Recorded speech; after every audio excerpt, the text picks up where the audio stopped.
और अपने कमरे में आकर बिस्तर पर लेट गई। जब से वो घाट से आई थी तब से अभय का चेहरा बार बार उसकी आंखों के सामने आ रहा था।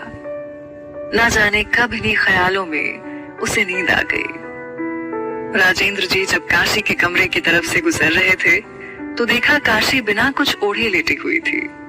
वो अंदर गए, खिड़कियां बंद कर उसे कंबल उड़ा दिया और हल्के से उसके सर पर हाथ फेर के वापस अपने कमरे में चले गए। राजेंद्र जी की जान बसती थी काशी में। वो उसकी आंखों में एक आंसू बर्दाश्त नहीं कर पाते थे। अगली सुबह काशी तैयार होके नीचे आई तो देखा राजेंद्र जी नाश्ता बना रहे थे। उसने नीचे आकर आंगन में रखे तख्त पर अपना बैग रखते हुए राजेंद्र जी से पूछा, क्या कर रहे हैं आप चाचा जी? उसकी आवाज सुन उन्होंने नाश्ते के ट्रे को खाने की मेज पर रखते हुए कहा, अपनी राजकुमारी के लिए हम दाल बाटी चूरमा बना रहे हैं। उनकी बात सुन आनंद जी ने न्यूज़पेपर को फोल्ड कर तख्त पर रखते हुए कहा, अरे वाह, आज तो कितने दिनों बाद इतना अच्छा नाश्ता मिला है। पर ये आपके लिए नहीं है, हमने आपके लिए दलिया बनाई है। ये तो हमारी लाडो के लिए है और हमारे लिए। ये बोल वो मुस्कुरा के एक प्लेट में नाश्ता निकाल के काशी को देने लगे। ये सुनते ही आनंद जी ने मुंह बना के दलिया कटोरी में लेते हुए कहा, खिलाओ खिलाओ, देखना जब ये तुम्हें फीका खाना खिलाएगी तो ये प्यार तब देखूंगा। उनकी ये बात सुनकर राजेंद्र जी ने उन्हें भी एक प्लेट देते हुए कहा, मुंह मत बना, ले तेरे लिए भी बनाया है। ये सुनते ही आनंद जी मुस्कुरा दिए। सबने नाश्ता किया और अपने अपने काम में लग गए। दोपहर का वक्त, अभय का होटल रूम। अभय ने नाश्ता करते ही राणा से पूछा, राणा कुछ पता चला उस वसीयत के बारे में? नहीं सर, अभी नहीं। चलो आज हम भी जरा काशी जी से मिल लें। पर हुकुम साहब, आपको जाने की क्या जरूरत है, हम है ना, हम देख लेंगे। अरे राणा, आप तो देख ही लिए काशी जी को, अब हमें भी देखने दो। ये बोल अभय खड़ा हो गया और मुस्कुराते हुए राणा को देखकर बाहर निकल गया। इस पर राणा हल्के से मुस्कुरा दिया।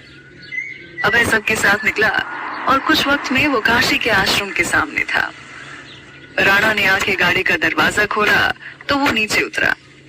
वो अपने आदमियों के साथ अंदर जाने लगा तो चौकीदार ने उसे वहीं गेट पर रोकते हुए पूछा, जी किससे मिलना है आपको? चौकीदार के पूछने पर राणा जी जल्दी से आगे आए और उससे बोले, काशी जी। ये सुन उसने मुस्कुरा के कहा, जी काशी बिटिया से मिलना है, जाइए वो अंदर है। अभय अपने आदमियों के साथ अंदर बढ़ गया। उसने अंदर आकर देखा तो काशी सारी औरतों को बैठाकर पढ़ा रही थी। अभय कुछ दूर पर खड़ा होकर उसे देखने लगा। उसे ऐसे काशी को देखता देख दुबे जी पास आकर पूछे, जी आप सब यहाँ, कोई काम है क्या? राणा ने उससे कहा, जी वो काशी जी से कुछ काम था। आप सब चल के कमरे में बैठिए, बिटिया पढ़ा रही है, जैसे खाली होती है मैं बता देता हूँ। दुबे जी का इतना कहना था कि अभय का गुस्सा फूट पड़ा। उसने उनकी कॉलर पकड़ के कहा, उस 2 टके की लड़की के लिए मैं 3 दिन से इंतजार कर रहा हूँ। मैं उसका नौकर नहीं हूँ, मैं अभय प्रताप सिंह हूँ। लोग मेरा इंतजार करते हैं, मैं उनका नहीं, समझा? ये सब काशी ने देखा तो दौड़ के आई। दुबे जी को छुड़ा के अभय के गाल पर एक जोरदार तमाचा मारा। अभय के गाल पर तमाचा पड़ते ही उसके सारे बॉडीगार्ड्स ने बंदूकें निकाल ली। तभी वहां पर जो लोग थे सब काशी के पीछे आके खड़े हो गए। अभय ने गुस्से में उसे देख अपने गालों पर हाथ रखकर कहा, तुम्हारी इतनी हिम्मत कि तुमने। पर काशी ने उसकी बात वहीं काटते हुए उससे कहा, चुप, एकदम चुप, वरना दूसरा हाथ उठाने में मुझे जरा भी शर्म नहीं आएगी। और रही बात हिम्मत की, तो कोई भी ऐसा काम जो सही हो वो करने में मैं डरती नहीं हूँ। एक बात और, होंगे आप कहीं के हुकुम साहब श्रीमान अभय प्रताप सिंह, पर ये बनारस है, यहाँ के एक ही हुकुम साहब हैं और एक ही मालिक हैं, और वो खुद हम सब के महादेव हैं। तो आइंदा से अपनी ताकत यहाँ आजमाने की कोशिश मत करना। और अब आप दुबे चाचा जी से माफी मांगे, चलिए।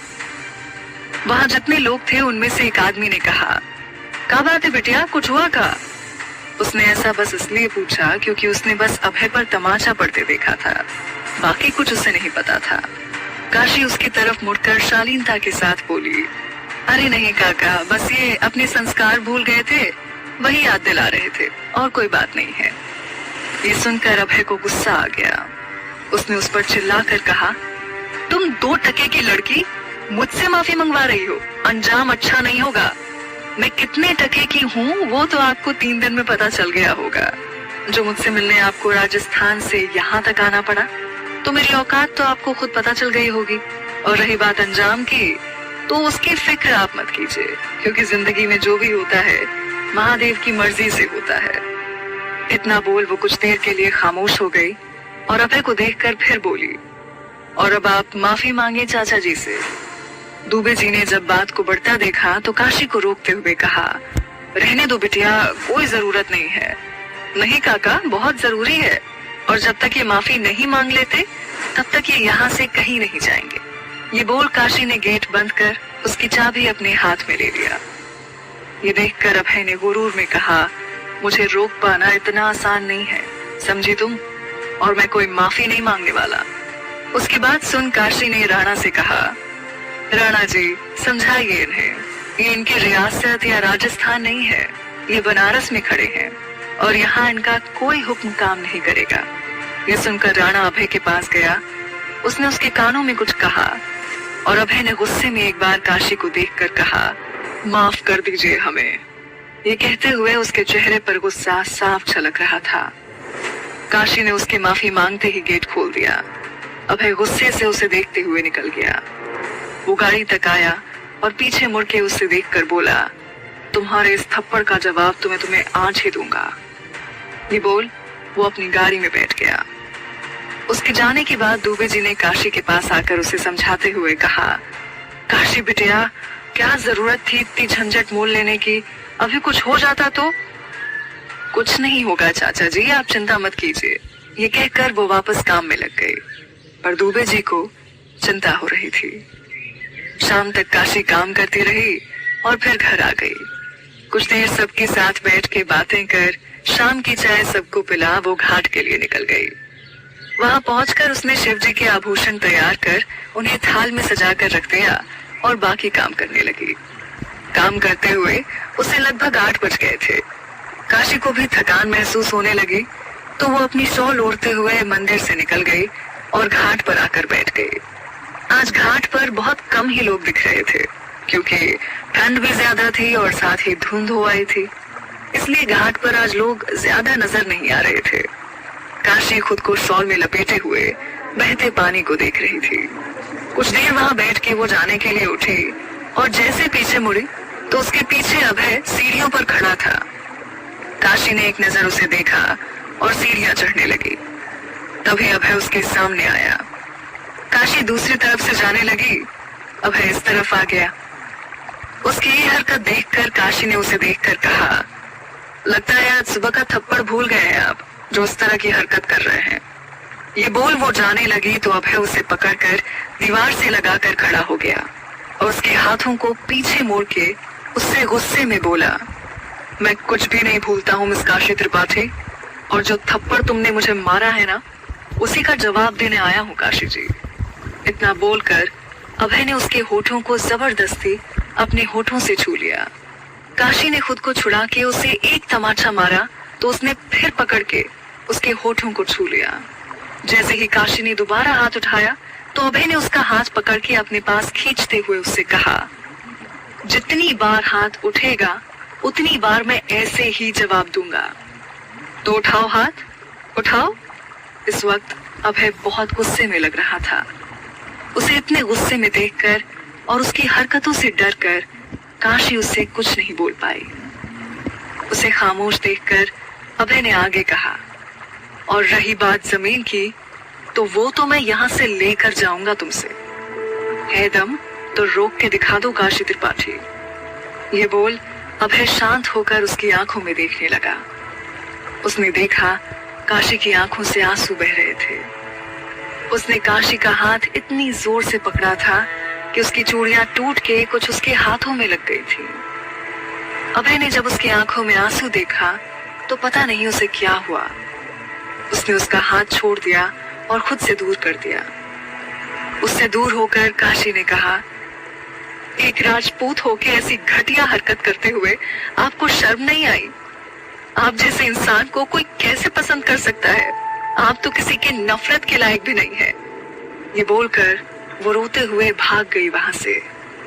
अभय ने काशी को जाते हुए देखा और एक जोरदार का घूंसा दीवार पर मारा, जिससे उसके हाथों से खून बहने लगा।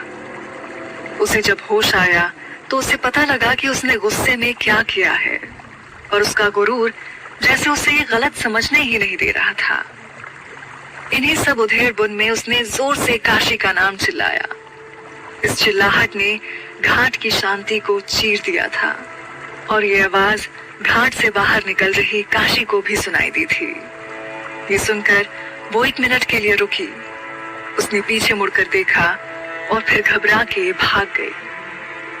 अभय वहीं सीढ़ियों पर बैठ गया था। उसके हाथों से बहता खून गंगा के जल में मिल रहा था, पर जैसे उसे कोई ख्याल ही नहीं था। उसके सामने काशी का चेहरा आ रहा था, जो आंसुओं से भीगा था। उसने आंखें बंद की और वहीं सीढ़ियों पर लेट गया। एक हवा का झोंका आया और उसे छू गया। क्यों उसके आंसू बेचैन कर रहे हैं? मैं गुस्से में था। क्यों उसके आंसू देखकर मेरा गुस्सा शांत हो गया? क्या हो रहा है मुझे? मैं उसे दर्द देने आया था, पर वो दर्द का एहसास यहाँ क्यों है? अभय ने अपने सीने पर हाथ मारते हुए कहा, क्या है तुम में काशी? क्या है तुम में? ये बोल अभय खुले आसमान को देखने लगा।